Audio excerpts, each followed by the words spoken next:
اور اسی مہینے کے اندر اللہ تبارک و تعالی نے وہ غزوہ اور وہ میدان جنگ، وہ مسلمانوں کو وہ فتح عطا فرمائی جس کے بعد اللہ تبارک و تعالی نے اسلام کو پورے عالم میں پھیلایا۔ اس سے پہلے اسلام کو صرف جزیرت العرب میں جانا جاتا تھا، پہچانا جاتا تھا، لوگ سمجھتے تھے بس یہاں۔ لیکن اس معرکے کے بعد، کیونکہ بظاہر تو اس میں کوئی معرکہ نہیں ہوا، کوئی قتال نہیں ہوئی، بغیر جنگ کے اللہ نے مسلمانوں کو وہ فتح عطا فرمائی کہ پورے ورلڈ کے اوپر، پوری دنیا کے اوپر اسلام کا ایک اللہ نے ایسا چھاپ چھوڑا کہ دنیا کا ہر ملک اسلام کے حوالے سے بات کرنے لگا۔ اور اس کے بعد اللہ نے جوگ در جوگ قبائل کو، ممالک کو اسلام کی دولت سے نوازا اور وہ اسلام کے اندر داخل ہو گئے۔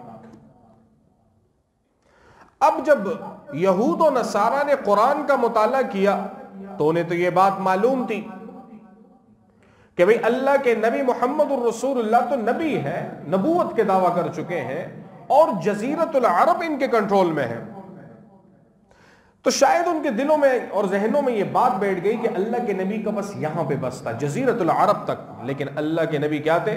نذیراً للعالمین، للعالمین نذیرا۔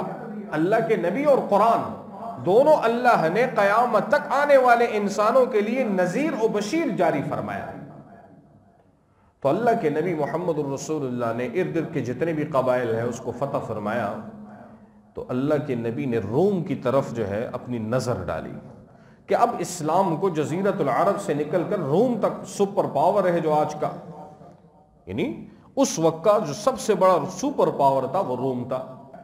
اب اس نے جب ختم مبارک پڑھا تو اس نے اپنے دربانشیوں کو سب کو بلایا، انہوں نے کہا دیکھو بات سنو، ایک دفعہ پہلے بھی میں نے تمہیں کہا تھا، اس سے پہلے بھی ابو سفیان کے ساتھ اس کے مکالمے ہوئے تھے، اب اس کو تو پتہ تھا یہ نبی برحق ہے، اس نے اپنے درباریوں کو کہا دیکھو ہم نے اس سے مقابلہ نہیں کرنا، لیکن اس کو معلوم کرنا ہے کہ بھئی ہم نے اس سے کس نوعیت سے بات کرنی ہے اللہ کے نبی کے ساتھ۔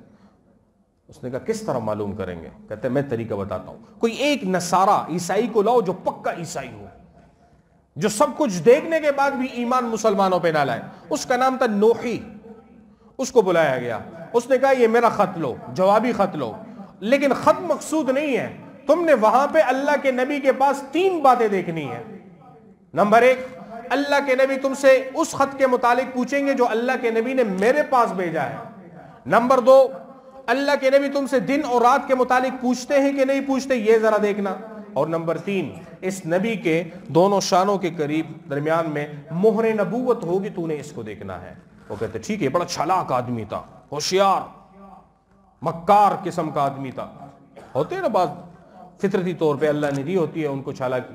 اب وہ جب آئے، اب اس نے دیکھا اللہ کے نبی کے ساتھ، میرے اللہ کے نبی نے پوچھا میرے خط کے ساتھ تیرے بادشاہ نے کیا کیا؟ کہتے بڑا ہی احترام کیا۔ اللہ کے نبی نے بیان فرمایا پھر پتہ لگتا ہے کہ تیرا ملک تیرے بادشاہ سے، تیرے بادشاہ کا ملک تیرے بادشاہ کے پاس رہے گا۔ جن لوگوں نے میرے خط مبارک کو پاڑا ہے اللہ نے ان کی سلطنتوں کو پاڑ دیا ہے۔ وہ کہتے ہیں اچھا ایک بات تو پوری ہو گئی۔ کہتے دوسرے نوحی کہتا ہے میں دوسرے، اللہ کے نبی نے پوچھا ابھی دن ہے کہ رات ہے؟ کہتے دن ہے۔ تو اللہ کے نبی نے پوچھا رات کے متعلق کیا حال؟ اس نے کہا اچھا رات کی بات بھی آ گئی۔ اب تیسری بات مہر نبوت کو دیکھنا تھا۔ تو نوحی نے کہا بڑا چالاک تھا، کہتے حضرت میں آپ کو 2-3 دن مہمان ہونا چاہتا ہوں۔ پہلے یہ ہوتا تھا نا، کوئی اپنے آپ کو پیش کر، مثال میں کہوں میں آپ کا مہمان ہوں، میں آپ کا مہمان ہوں، آپ قبول کرو گے، آپ انکار نہیں کر سکتے۔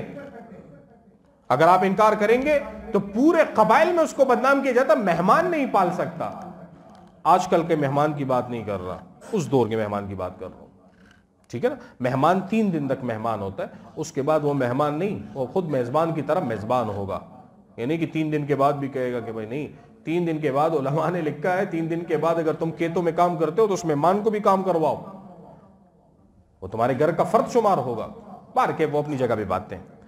اب 3 دن اس نے اس کے پاس مہمان نوازی کی، اس نے دیکھا یہ مہر نبوت دیکھوں تو کیسے دیکھوں؟ اب اللہ کے نبی کو تھوڑی میں کہوں گا کہ بھئی یہ کمر آپ ذرا دکھا دے کہ میں آپ کی مہر نبوت دیکھوں۔ 3 دن بعد اللہ کے نبی نے بولا اور کتنا رہو گے؟ کہتی جو کچھ اور دن رہنا چاہتا ہوں۔ اللہ کے نبی نے بیان فرمایا تم جو دیکھنا چاہتے ہو یہ دیکھ لو۔ جب کمر مبارک دکھلائی, مہر نبوت دیکھا, اس نے دیکھا تو اللہ کے نبی نے کہا اب کام ہو گیا؟ کہتے ہاں جی کام ہو گیا. جب یہ جانے لگا تو اللہ کے نبی نے فرمایا اے اللہ کے بندے, اتنا سب کچھ دیکھنے کے بعد اب بھی ایمان نہیں لائے. تو واقعی میں ہرقل نے کہا تھا کہ ایسا بندہ لاؤ جو عیسائیت پہ پکا ہو. نے کہا یا رسول اللہ بات تو میری پکے کی ہے کہ تصدیق کر چکا ہوں, اب آخری نبی ہے, اب آخری نبی ہے, میں اپنی قوم کا ماننے والا ہوں, جب قوم ایمان لائے گی میں بھی ساتھ میں ایمان لے آؤں گا. تو واقعی ہرقل نے کہا صحیح بندہ اپنے اعتبار سے چنا تھا, وہ ایمان نہیں لایا. ہرقل کے پاس آیا, کہتے حضرت تینوں بات پکی ہے. پھر درباریوں کو بلایا. تبوک میں اللہ کے نبی ڈھیر ڈالے ہوئے ہیں, بیٹھے ہوئے ہیں. انہوں نے کہا نکلو جنگ کے لیے. انہوں نے کہا ہم ایسے نہیں نکلیں گے. تو باہر کے ہرقل نے کہا, جو بادشاہ تھا ان کا روم کا, اس نے ساروں کو بلایا. انہوں نے کہا اب باتیں ایسی ہیں, نبی تو وہ برحق ہے, تین باتیں ہیں, یا تو اس پر ایمان لاؤ. انہوں نے کہا نہیں ایمان کیسے لے آئے, ہم عیسائیت چھوڑ دیں, ایمان نہیں لا سکتے. پھر دوسری بات ہے کہ جزیہ دے دو. وہ کہتے ہیں ہم سپر پاور ہے, پوری دنیا ہمیں ٹیکس دیتی ہے, ہم مسلمانوں کو ٹیکس دیں, یہ تو ہماری عقل تسلیم ہی نہیں کرتی. انہوں نے کہا پھر تیسری بات مان لو. انہوں نے کہا کون سی بات؟ کہ مسلمانوں سے کبھی جنگ مت کرنا, کیونکہ جس جنگ میں نبی ہوتا ہے وہ جنگ وہ مسلمان کبھی ہاریں گے نہیں, اللہ کے نبی کو کبھی شکست ہوتی نہیں ہے. تو ان ساروں نے کہا ٹھیک ہے جب آپ مانتے ہیں. اور یہ بادشاہ کی کیوں مان رہے تھے؟ کیونکہ بادشاہ جو تھا اس وقت کی تورات اور انجیل کا مجتمعی طور پر عالم تھا, تو وہ سارے مانتے تھے کہ سب سے بڑا عالم تو یہ ہمارا بادشاہ ہے, اس لیے اس کی بات کو مانا جا رہا تھا. تو انہوں نے خط لکھا کہ بنو قاصد بھیجا کہ یا رسول اللہ ہم نہ ایمان لائیں گے نہ ٹیکس دیں گے, لیکن ہم آپ سے جنگ بھی نہیں کریں گے, آپ ادھر بیٹھے رہو, ہم اپنے قلعوں میں بیٹھے رہیں. اللہ کے نبی نے کہا اے میرے صحابہ واپس چلو. صحابہ نے کہا یا رسول اللہ جنگ؟ اللہ کے نبی نے بیان فرمایا اللہ نے ہمیں بغیر جنگ کے فتح دے دی ہے. ابھی اسلام کا بول بالا اتنا ہوگا کہ پوری دنیا کہے گی کہ آج سپر پاور جو اپنے آپ کو کہتا ہے وہ 30,000 لشکر کے مقابلے میں اپنے 2 لاکھ کو پیش نہ کر سکا, اور ہم بغیر جنگ کے ایک آدمی گنوائے مروائے بغیر ایک آدمی بھی ہمارا نہیں مرے گا, اسلام پوری روم اور فارس کے اندر پھیل جائے گا. وہی ہوا جب مسلمان واپس ہوئے تو روم اور فارس کے علاقے مسلمانوں کے واپس پہنچنے تک اسلام اس کے اندر جو ہے پھیلنا شروع ہوا. یہ غزوہ تبوک میں صحابہ کی اس قربانی جو انہوں نے مدینہ المنورہ میں دی کہ اپنے باغات چھوڑے, اپنی تکالیف برداشت کی, اپنے تمام چیزوں پر توجہ نہیں دی, اللہ کے حکم پر توجہ دی, اللہ تبارک و تعالی نے ان کو ایسی فتح دی کہ اس کے بعد یاد رکھیں اسلام جو پھیلا ہے اللہ کے نبی کے اس غزوے کے بعد پھیلا ہے کہ عرب سے لے کر عجم کے اندر جو ہے پوری دنیا میں اسلام کو اللہ نے پھیلایا, اور اسلام کا ایک بول بالا ہوا. اس دن کے بعد اسلام جو تھا, مسلمان جو تھا, اس وقت کا سپر پاور بن گیا.